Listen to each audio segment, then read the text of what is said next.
Hatep Yassar, and thank you all for coming back to another one of our question and answer classes here at Parar Remus Marar number 9. Here we are the student teachers of our master teacher, Dr. Malachi York, known to us today as Panabab Yadnun. We first stand on the innocence of our master teacher, and we stand saying that his freedom is our freedom, so therefore we are working towards his freedom, so we're working towards our own. He's carried out a legacy of being able to answer the unanswered questions to the world. So we as student teachers, we will do the same and continue in the mission, which is what we've always done. And our job is to do our best to answer all of the unanswered questions with the facts, that which is Wu-nuwaup. So with that being said, let's go ahead and open up to any questions that we may have. And by the way, my name is Sir Mitut, Sitep Khawut. You can all refer to me as Sir Mitut if you like. And let's go ahead and start with these questions. All right, Hatep. Hatep there, brother. I'm going to start off with this question from an online viewer named Sweets Daddy. He wants to know from the book Actual Fact, number 18, Tone, Sound, and DNA Molecules. Can you explain on page 4, verses 19 to 24, about with the chart of the 3 diagrams? I don't know if you could tie it in with verse 24 on the next page, page 5. So, it's Actual Fact number 18, Tone, Sound, DNA Molecules, Vibrational Frequency. Verse 19 to 24, he wants to know if you could explain that and tie it in to verse 24 on the next page. All right, so first, for the benefit of everybody here, let's go ahead and read verses 19 through 24, coming from Actual Fact number 18. And let's look at 19, and let's see. Actually, we're going to back it up in order to be able to get the context of 19 as well, okay? All right, let's go to verse 10. If you use a Hebrew name, it's only a tone and a vibration. Every time you're called, that tone vibrates inside of you and links you to every other being with that same tone who vibrates on that same level, be they dead or alive. Alive would be the sound of your same name, yet the dead are always listening to take over the living's bodies. And by having a name, tone, vibration, frequency of their religious tones, you open up your being to any and all kinds of forces, ghosts, spirits, ghouls, specter, that respond to that tone you live under. So even music opens the gates or abodes to lower realms by making waves at different pitches and volumes. These music notes reveal to you the invisible vibrations of the world and universe, upper and lower, all around you. Just because you can't hear or see them does not mean they can't use you. It's the range of waves, vibrations, these infrasounds and ultrasounds. Waves appear, they are not there. They are. So when you use F sharp on an instrument or voice, there's a reaction. You must overstand sharps and understand flats, and then major tones, because there are many F sharps at different pitches that you cannot hear. Some animals are open to tones you cannot hear. You are not like dogs, which are used by lower forces to get into your lives, homes, children, and then your emotions. You can't hear them, but dogs can. Do not have dogs except for death rites, to know these spirit forces are there to try and take your dead soul. Many people also live under tones, names, religions that link them to the dead and can be passed by gene from marriage, blood transfusion.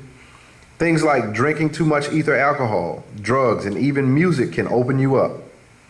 So the very stones have tones, such as lime, granite, and of course jewels. Each has a paramagnetic vibration, as does the neb ankh or coffer in the chamber in Khufu's mirror. The whole chamber itself is attuned to the frequencies of the whole mirror, and its vibration is below those of huminal ear, 19 hertz and less. Now we have verse 19. And these vibrational frequencies are of 4 base DNA molecules. The most frequent to appear as a tonic is F sharp.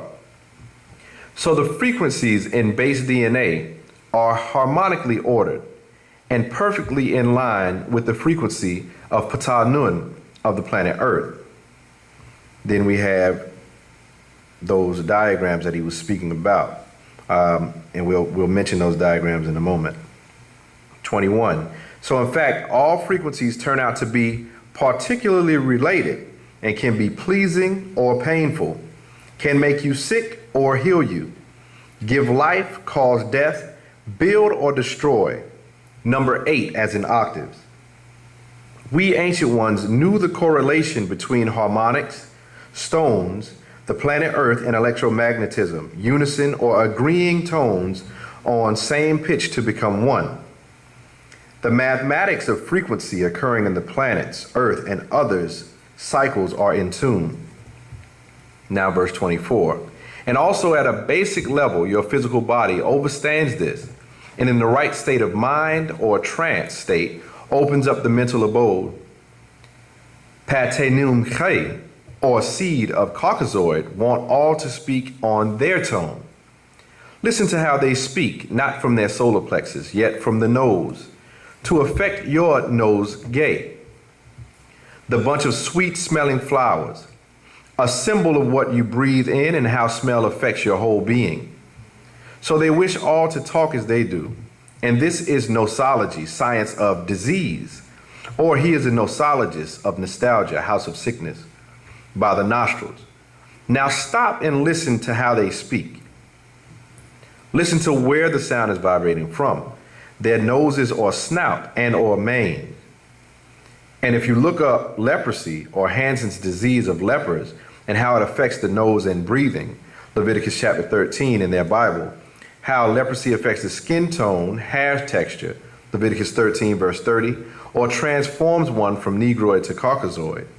Also, leprosy affects the nervous system, nerves, which affect the skin, rash, impulse to motion between the brain and other parts of the body. Now look at words, nerve, and naive or naivus, meaning birthmark, pigmentation of skin, which is why they drink so much, smoke so much, and take all kinds of drugs to calm their nerves. So the question is, from the verses 19 through 24, between verses 20 and 21, you have diagrams for everybody that can see them. Everybody who's online, I'm sure he's going to use this page and throw it up for you so you can be able to see it. In these, what we see is, listen, I'm not the artist. The artist is doing something else at the moment. But I should be all right with just circles. I think I should be straight. If I look like I'm doing real bad, then please come help me. All right. In these diagrams, you have one that looks like this, and it says gas, solid, and liquid. Right? On another one,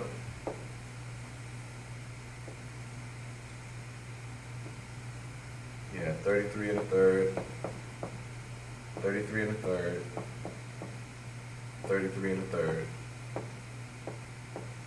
and it says Father,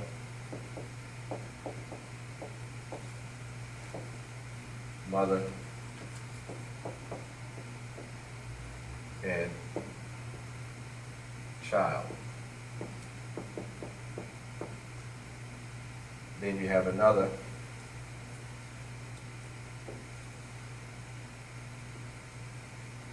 which has 1, 2, 3, and the note F, the note A, and the note C. Then it says up under here on this side, it says genes, cells, chromosomes of a person. Over on this side. I'll just go ahead and write it. Genes, cells, chromosomes,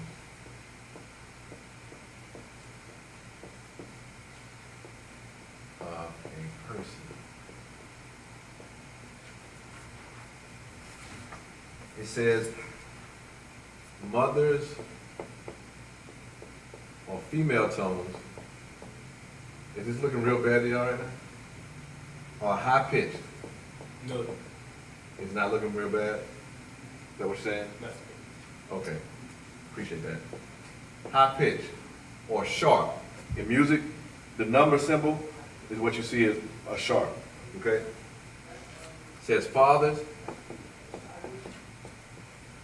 male, right? It's low pitch. And this little B looking symbol is what you see in music as a flat. And it says the child, and I'll put little dots here. The child, daughter or son, is between or major tone. Okay? So you have 3 parts when you start talking about genes, cells, chromosomes, and we're talking here saying mothers, fathers, and children, sharps, flats, and major tones, right? Here, you see it says elements,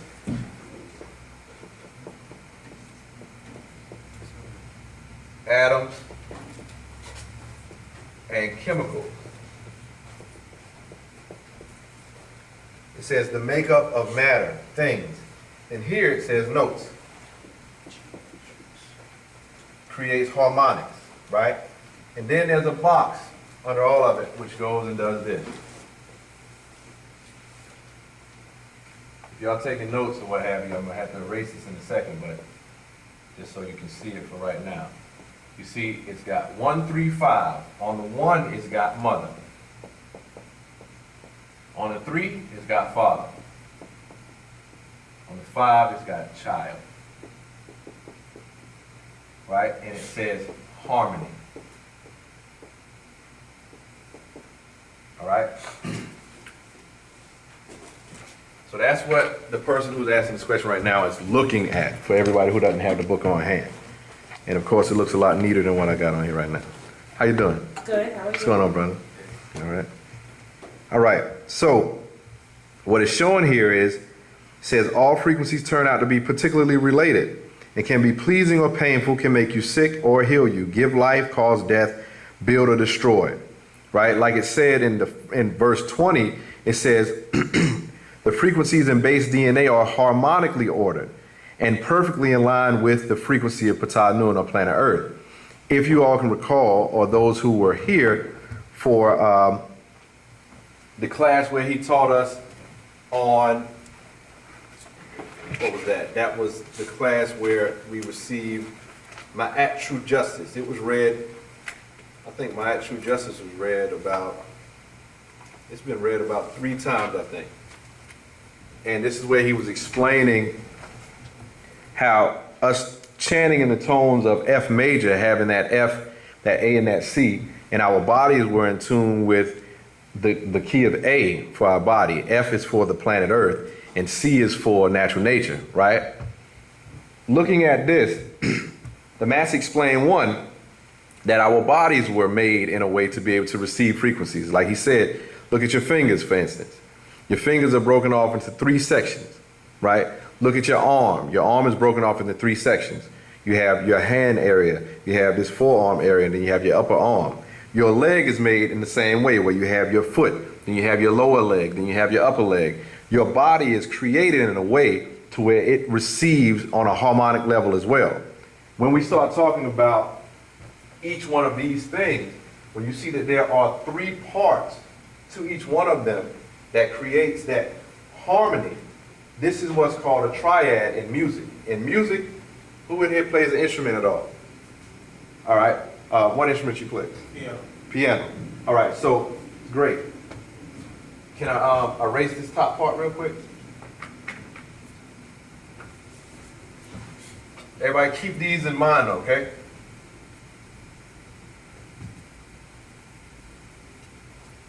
Sure, I might really need you on this one, but I'm gonna try first. I'm gonna try without you first.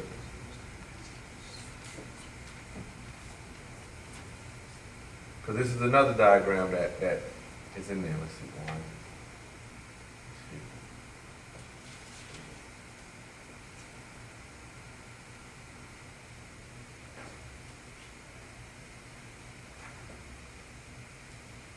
2. Shoot, can you do this for me? It's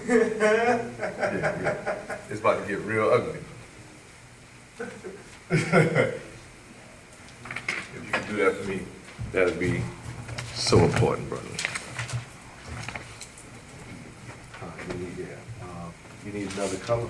No. All right, cool. All right, while he's doing that, what he's going to do is he's going to bring up, Can he erase that? All right, good to go.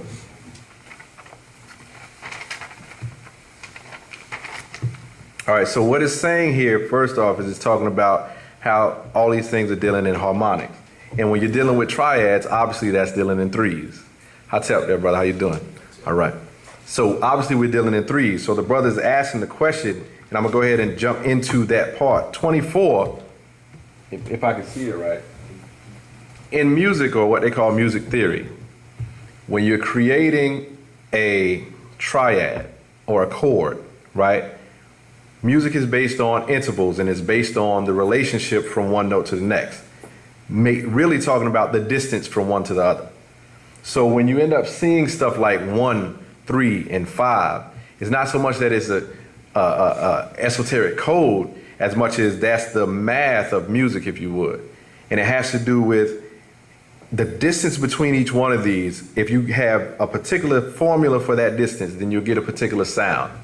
Our master teacher taught us that when we chant, we are to chant in F major. When you're making a major tone, what he's going to do is he's going to draw up this keyboard, and I'll be able to show you what makes one the one. Whenever you say one, you're talking about what the tonic is, or that root note or tone that you're starting at. So when you saw 1, 3, and 5, you saw that it started at mother, right? And then you saw that you got to the third or 3, and then that was father. Then when you got to the 5th or that 5, that was child, right? So for what the brother was asking, he's asking, okay, how does 24 relate to that? 24 relates to all of that insofar as it's dealing in harmonics.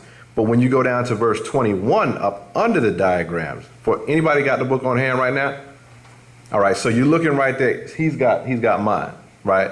So while you're looking right there and you see verse 21, can you read out loud what 21 starts to say? So in fact, all frequencies turn out to be particularly related and to be used pleasing or painful, to make you sick or heal, give life, cause death, build or destroy. Number 8 as in octaves. All right. So you're dealing in octaves. You see that these tones that come together, once you've created these things harmonically, right? You can harmonically create these things to where you have a pleasing result or a painful result. Now, read the first part of verse 24. And also, at a basic level, your physical body overstands this, and the right state of mind or trance state opens up the mental abode.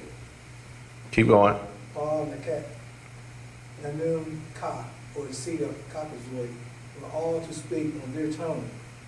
Listen to how they speak, not from the solar plex, yet from the nose to affect the nose's gay. A bunch of sweet smelling flowers, a symbol of what you breathe in, and how smell affects your whole being. Okay. Go to the next line. So they wish all to talk as they do. All right, hold. 24 explains that they want you to speak from the nose. And then he said it's nosology, which is the science of disease, of nostalgia, which is the house of sickness. So here on page 4, he shows us how all of these things related, whether they are genes, cells, chromosomes of a person, elements, atoms, chemicals, and notes, that's all interrelated. And you're putting those 3 things together to create. You taking gas, liquids, and solids, and you make up what you see as your physical reality around you. That's harmonically ordered, just like your DNA is harmonically ordered. When you go to have family, you have mother plus father plus child. That right there is also harmonically created. When we taking that F, that A, and that C, we making a major chord that's harmonically created, okay? Now, being that we can do it for the positive, which is what our master teacher is teaching us now about chanting on the right tones for us. We're obviously doing this on the right tones to get a positive result for ourselves, correct? But in verse 24, it's explaining to us that the Caucasoids and the seed thereof want for us to start speaking in their tones. Why? Because if we start speaking utilizing their tones, then that will be what works against us, harmonically speaking. We will be on the wrong tone in the wrong harmony. Not saying that we won't have harmony. We will have a harmony, but it won't be harmonious to our actual natural nature, if you understand what I'm saying. And just so that you can walk away understanding this part here, so it won't be a mystery as far as the 1, 3, and 5. If you're making a major chord, and this is music, whenever you're making a major chord, when you go to, you see this F, and you see this A, and you see this C. These are intervals that you're dealing in, right? So then when you, if you're going from the F to the A, the F is the 1. So it's 1, 2, and then 3, right? So your A becomes your third, right? And then you go 1, 2, 3, well, 1, 2, 3, 4, and then your C becomes your fifth. Now we won't go into how you tell so much the difference as far as your major versus minor, but you're still dealing in thirds. This, because of its distance here, actually being 4 half steps from the 1, that makes it a major third. They write it like that.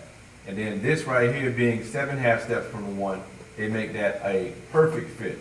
And what happens is you begin to hear the difference in mood change in music. That's why composers, when they start talking about how they write music, they write it in majors or minors, or you have diminished, or you have augmented and all that. And all of that affects your mood.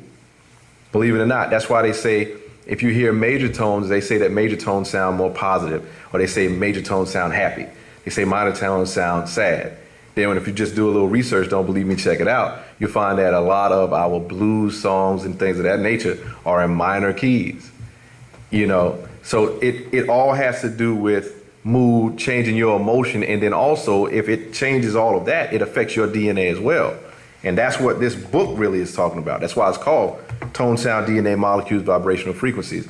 So yes, that does, these affect, or these are related to verse 24, but also I want to make note, if you jump down to verse 27, there's a section that says, note, in their Mosesism, Jesusism, Mohammedism, when they chant, all beings, Caucasoids, or sub-races of them, as is Southeast Indians, who influence the Muslims chanting.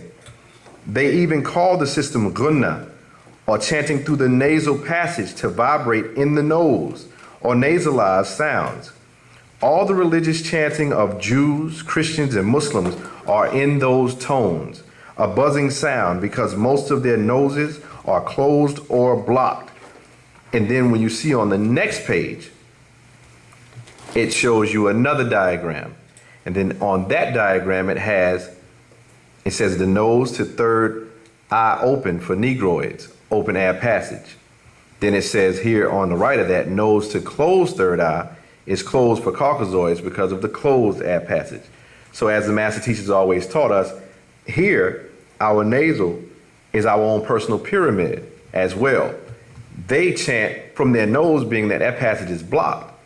So they want us to operate with our third eye closed. They want us to operate at limited capacity as far as our power is concerned. And on the other side of it, they want us to operate like them within 6 ether. And we would never be able to go out and be able to break the spell from over ourselves as long as we are up under their tones and the influence thereof. So that's how all of that relates as far as 19 through 24, and then those different diagrams that go along with it.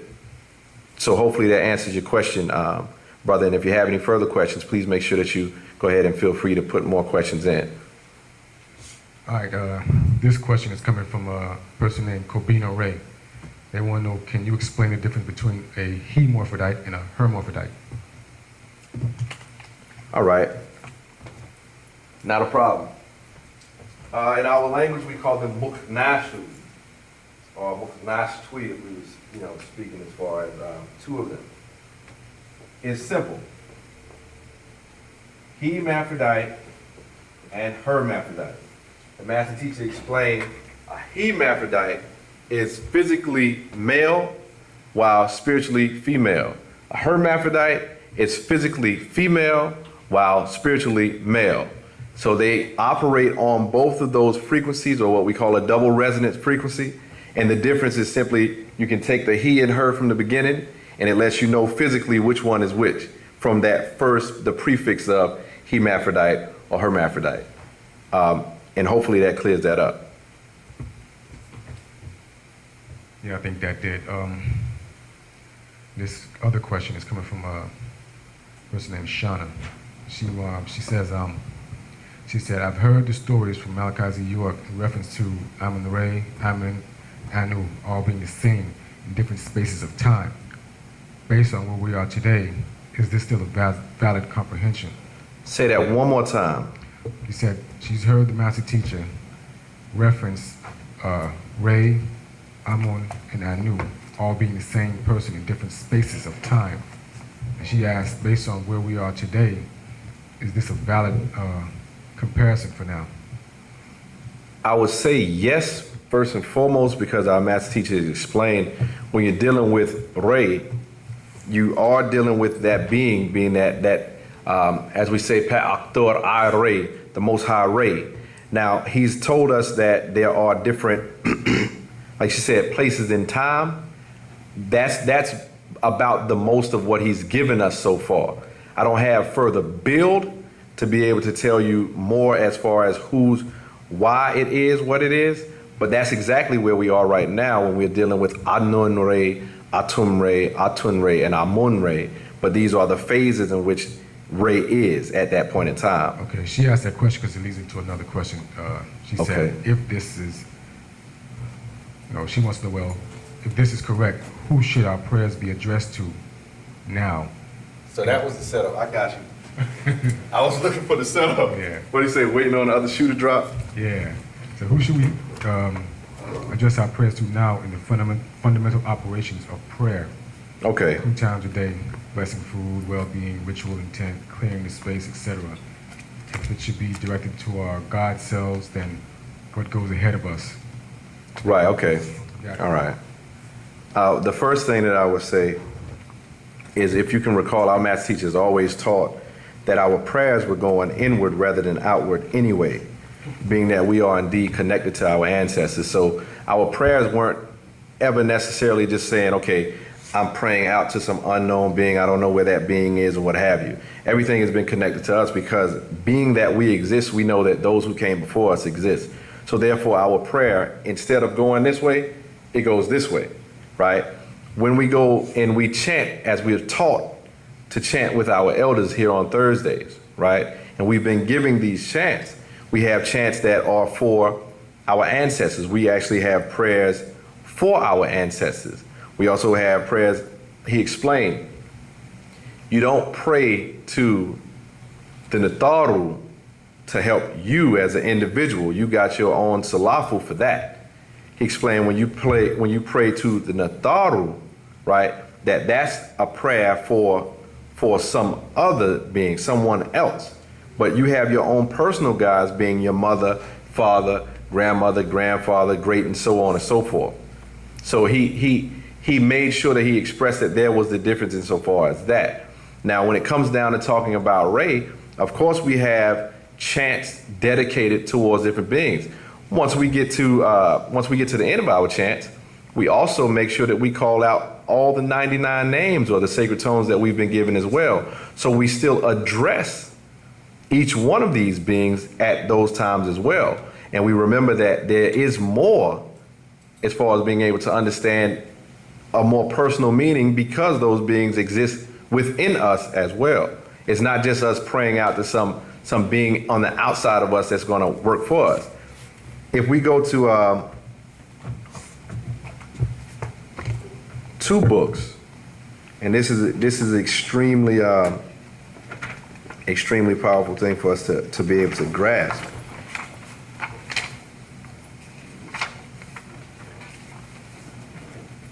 And I say while I'm looking for this particular part, this addresses that perfectly because the master teacher taught us that there is no power greater than you. He said you are the center of the universe. You're the center of your own universe. So a lot of times we're saying, okay, so who am I addressing this to? Matter of fact, let me go ahead and read this. This is from December 31st, and the person who's asking the question, maybe you didn't get this, but he told us to make sure that we teach this in our classes, and he said, teach it to all. He said, you are the center of your universe. You are the God of your universe. You control your own surroundings. You hear what you want to hear. You see what you want to see. And I am your supreme being.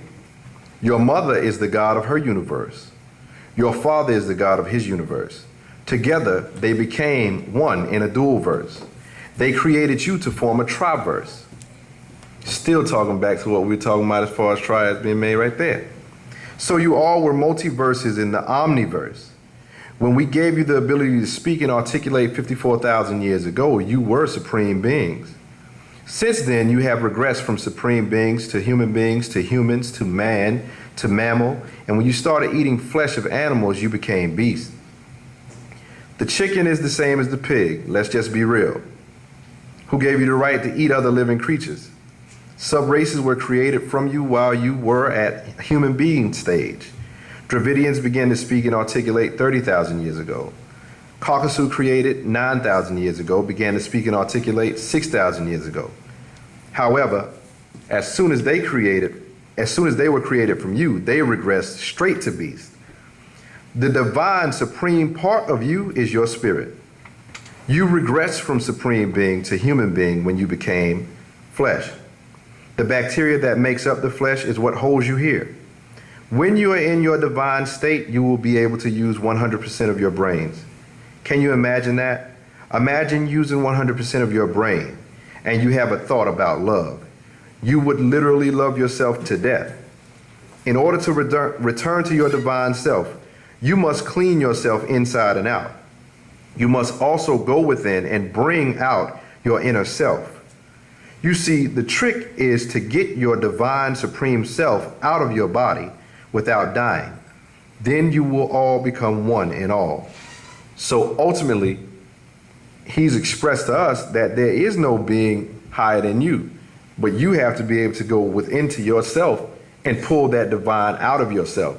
And this is what our chanting and what he's been giving us as prescription, if you will, being the doctor that he is, to help us realign ourselves in this day and time. So I hope that clears up that question for you. And like I said, please pay close attention to what the 24 elders are passing down insofar as the chants. If you're in our area, if you can come and chant with the elders on Thursday nights, that's what that's for. We have certain rituals, such as the pole ritual, for our realignment as well. And like I said, I hope that clears that up for you. Well, I think that's in line, because she's been asking a lot of questions about that, because she had a follow-up question, asked, is there a creator of the universe and its planes of existence? You know, who created our ancestors, or was it just is? So all that falls in line. She's having creator issues, I guess. Okay. Where did it all come from? Well, is it inside of actual fact number 18? We were just visiting that. We can revisit it for one verse. I mean, definitely the tools, man. We have the tools right here. We got to make sure that we continue to go into these tools so that we can use them to fix ourselves. That's what it's about. The Master explained, as far as the question about is there intelligence that created, the way he goes in here, let me just go ahead and put this in. It says, okay, go to actual fact number 18. We'll start at verse 92. You got it? Let me know when you got it, bro. Because I know you got it out there. I'm glad you brought your tool. We ready? All right. So in fact, life is nothing more than waves, sound, light, or a form of illusion. Nothing you touch is really solid. All things are vibrating, and the speed by which things vibrate determine how dense a thing is, or being is. It's given atomic numbers to count the weight of the atoms, to bring about solid, liquid, gas, bone, blood, breath. All no more than sound and light waves. And not by chance. To claim evolution happens by chance is to say your thoughts are not more than manifested by chance or manifestation of a brain, which is matter. It is merely a physical organ evolved through the ages. However, Since the brain and the cells which compose it are made up of atoms and cells, how could the workings be by chance? Atoms have been arranged in a human brain in such a way as to perceive themselves. Did we hear that? Atoms have been arranged in a human brain in such a way as to perceive themselves. That is, to create out of nothing, then learn that it created itself out of nothing, is a process of thinking and planning, because you have, by way of the brain, the ability to learn more and more about the brain itself. If in fact it created itself by chance, at the very moment of its own creation, it would know all there is to know about itself. That is not the case. Only mind can perceive subatomic structure, as those of ether and mind, therefore, must be outside of the brain. Mind is a power created by higher beings and made part of the human experiences called mental. So when you ask the question as if, did all of this creation and evolving happen by chance or just, by random nothingness just happening, we understand our master teacher explained that chance is truly just a word for law that's not recognized. So therefore, you know that there is divine intelligence of which you are a part behind the creation of your own manifestation here in this physical realm. And with that being said, let me pass the class over to my good brother, Huntwi Sanan Atum Reye.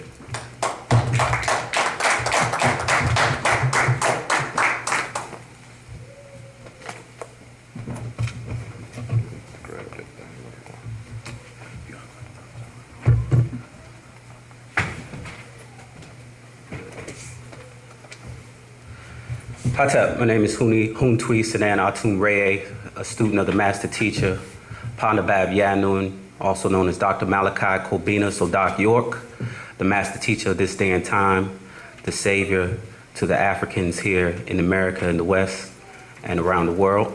If you have any questions, go ahead, brother. How you doing? I'm good. This is my first time here, Okay. and It's good to have you. Nice to see you. I got a lot of questions. Just Okay. To let you know. One question is, what's the difference between knowing and believing? That's a good question. Because when you have most of our religious doctrines, when you're dealing with Islam, which came out of Christianity, which came out of Judaism, which came out of the Babylonian teachings, which came out of the Sumerian teachings, which was all in the Mesopotamia area. Most of those religious doctrines are based on a specific scripture. Now, one thing the master teacher said, he said that the biblical and Quranic concepts of God were created in the hearts and minds of their authors. As these authors became authentic, their documents became authentic, and within the pages of their documents called scriptures, God was born. So they actually created this God character that we have known to worship and believe in through their scriptures, through what the master teacher explains through their propagation and indoctrination of these scriptures. So if you have to admit that you as a person growing up, being introduced to some religion, were taught who and what God is before you even read the Bible yourself or the Quran yourself, correct? Yeah. Right. So they teach you who and what God is, and then you read the Bible or read the Quran or read whatever religious doctrines, and you try to make God fit into this box that they painted for you. But the reality is that, as the master teacher explained, you can believe something 100% wrong, correct? Yeah. Right? But once you know something, it deals with confirmation, right? When you're dealing, again, belief, as the master teacher said, is to accept something without knowing it or without it being confirmed for yourself, right? So there are things that you know, and you usually have knowledge which is based on one of three tests, right? It's based on either something you experienced, it's either based on some kind of evidence, or it's based on some logical reasoning, right? Those are the three tests in which you have any kind of knowledge, how things are confirmed to you. So put it simply, the difference between believing something and knowing something deals with whether something is confirmed or it's not. All right, thank you. No problem. You got any questions? You got more questions? Go ahead.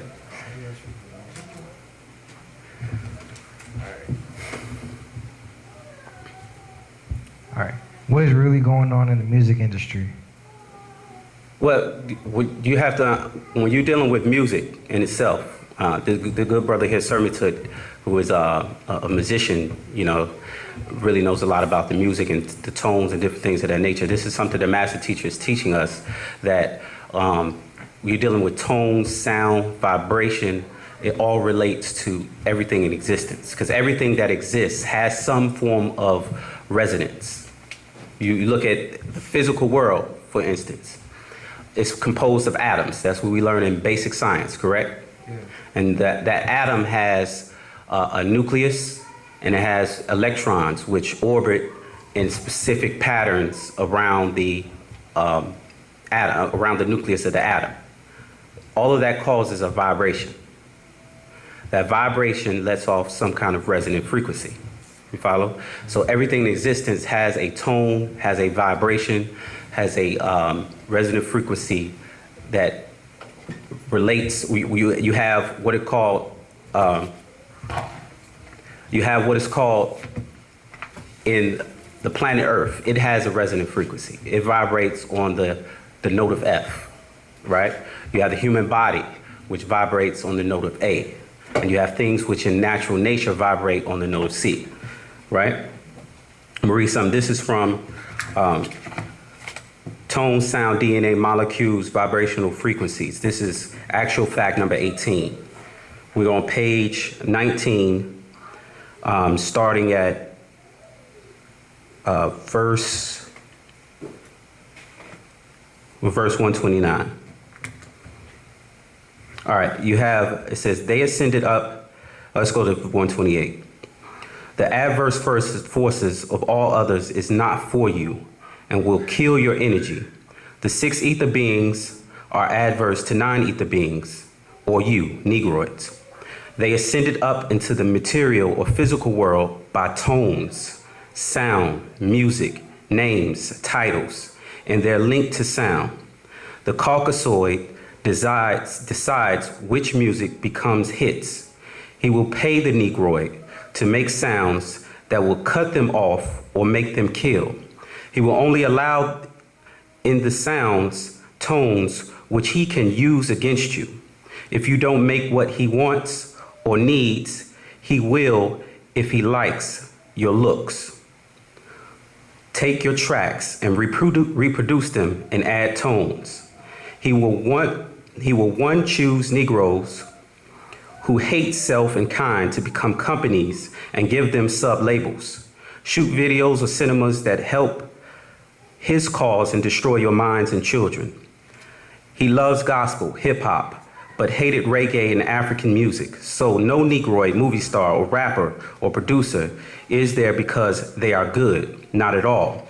He will only pay them big money if they further his plans of opening up the underworld or giving over Negroids' souls to Shazamu, the carnivorous flesh eaters. Once on this abode, they move by emotions through existing beings, open to them by emotions of many kinds, the way music makes you feel. So when you're dealing with music in itself, this is one thing the master teacher said. If you look at, if you go to church, right, and you see people catching what they call the Holy Ghost, right? They say that some spirit has overcome them. They call it the Holy Spirit. That doesn't mean it's good, right? Because the word holy in itself just means pure. The spirit could be pure evil, correct? So they catch what they call a Holy Spirit. And he said that people who are in church who catch that feeling or that Holy Spirit, they can do that at a concert. You see people, if you watch videos back in the day, people falling out watching because of Michael Jackson or Prince or things of that nature. So it all relates to the tones, because in the church, the choir is singing, the band is playing, the music in itself opens up different frequencies, different tones in your body, in which these disembodied spirits that exist all around it can come in and possess your body, right, and take over. So you have spiritual forces that exist within you and without you that these 6 ether beings the Caucasians use and they can use against you. You follow? So the music industry is controlled not by something agreeable, but something disagreeable that to us and our being and our natural nature. All right, thank you. All right, I got another question. Go ahead. Why are we black men targeted and hated? Because they know who we are, right? They know our descendancy. They know where we come from, and they know that ultimately the Caucasians come out of our seed and they don't want to acknowledge their mothers and fathers. As their Bible says, honor your mother and father in your days will be long, right? Something to that effect, one of their so-called 10 commandments, right? But they haven't honored us.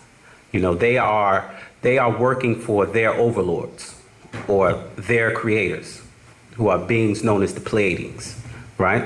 What happened is that these Pleiadians, who were beings from other star systems, were actually being eaten by different beings. And they grafted a Caucasian as an alternative food source. So what the Caucasian is trying to do in turn is create us as an alternative to them, to have us vibrating on their frequencies so we look like and act like them. This is why one of the things that's if you notice that the media in itself is designed for you to live in the image and after the likeness of Caucasians. If I look at their heroes, they always are able to save the world. You know what I'm saying? They have all these superhuman powers. They outthink everybody. Follow. So eventually, you growing up watching these images, you want to be them. Follow. They don't want you to be in your greatness and your glory, where at one point in time you were able to build great civilizations like Egypt. You follow what I'm saying? They don't want that divine link for you to have with your ancestors that will unlock the power in you to be that God that you once were. You follow this? What the master explained is that when you go into these religious schools, you actually are taking what is called a leap of faith. You follow? You jump in, if you're a Muslim and you accept Islam, you jump out of your bloodline into the Arab bloodline. And you really acknowledge the Arab as the dominant race in that religion. You know, because subliminally they make the Prophet Muhammad a pale Arab. If you accept Christianity, the foundation of Christianity is the Roman Catholic Church. Again, you have Roman, that's not African. The image of Jesus in that church is a Caucasian. So you jump out of your bloodline into that bloodline, because they say Jesus being the Son of God, what does that make the Father if he's Caucasian? If Jesus is Caucasian, what does that make the Father? Caucasian. It makes him Caucasian. Where does that put you? Caucasian. No, it puts you outside of that whole family tree. You follow? If you accept Judaism and you accept the what they call the Jews of today, who are really Germans and Russians, things of that nature, if you accept them, then your image of who and what God is, or who Moses is of them. It's not of you. So again, you take out of your bloodline into theirs, and all you do is feed their spiritual forces, and you take away from yours. You know what I'm saying? So that you are outside of your own bloodline. So they know who you are. They know your greatness. They know what you're capable of. They know that within you, you have that divine gene. But the way the human body responds, it responds to the information, it responds to the food, it responds to the light that is put in it. You follow? So if the right information is not given, if the right diet is not given, then you will not develop as a God. You would not develop that God gene, it would be suppressed. If I give an example, for instance, we say that Michael Jordan was a great basketball player, correct? Yeah. He wouldn't have been a great basketball player if he never played basketball. You follow what I'm saying? If he wasn't exposed to that, for that gene to develop, for him to develop into that player, if he was never in basketball, he wouldn't have achieved that greatness in basketball. You follow what I'm saying? So to get you out of the realm of your greatness, they take you out of what would make you great and put you into what would make you submissive and subjective to the Caucasian world. You follow what I'm saying? You know, they know who you are, but it's about you realizing who you are and giving everything that they've given us back. This is one of the things that the master teacher, Dr. Malachi Kobina Zadok York, is teaching. Give the Caucasian back everything that he's given us. Because for one, he will never, ever give you anything to make you equal or greater than him. Never. He will never give you anything to advance you. You follow? Because he has a fear that we would do to him what he did to us. That's always his fear. And everything he does is motivated by fear. His God is people go to church because they fear retribution, not because of the loving God. They don't want to go to hell. They have a fear. That's what it's about. That's how he motivates. That's how he teaches. That's how he spreads his doctrine. You know, he wants you to be afraid. He wants you to not to, because the thing they say all the time is that you have to believe something. And ultimately what they're saying is that you have to believe in what we've given you. You follow? They don't want you to step out of the realm of that. They don't want a Dr. Malachi Kobina Zadok York who has a doctrine that was created by an African for Africans. You follow? They don't want that. They want to have some form of intervention. You know, they want to have some form of you going to them for acknowledgement of what is right, what is wrong, what is good, what is bad. You know what I'm saying? What is intellectual? What is, you know, you follow? This is what they want you to do, to be in their world in order for you to go to them as the authority. Follow? We have our own authority. You know, we confirm their information by our doctrine, by what we teach. You know what I'm saying? When they come up with something that they so-called discovered, you know, we know that they really are, they throughout history, they have been known to go to different civilizations and basically steal stuff and claim as their own. You follow? So they know that, so we don't, as a Nuwaupian, our authority is Dr. Malachi Kobina Zadok York. You follow? That is our standard. We don't need the Caucasian for confirmation. You follow? Any other questions?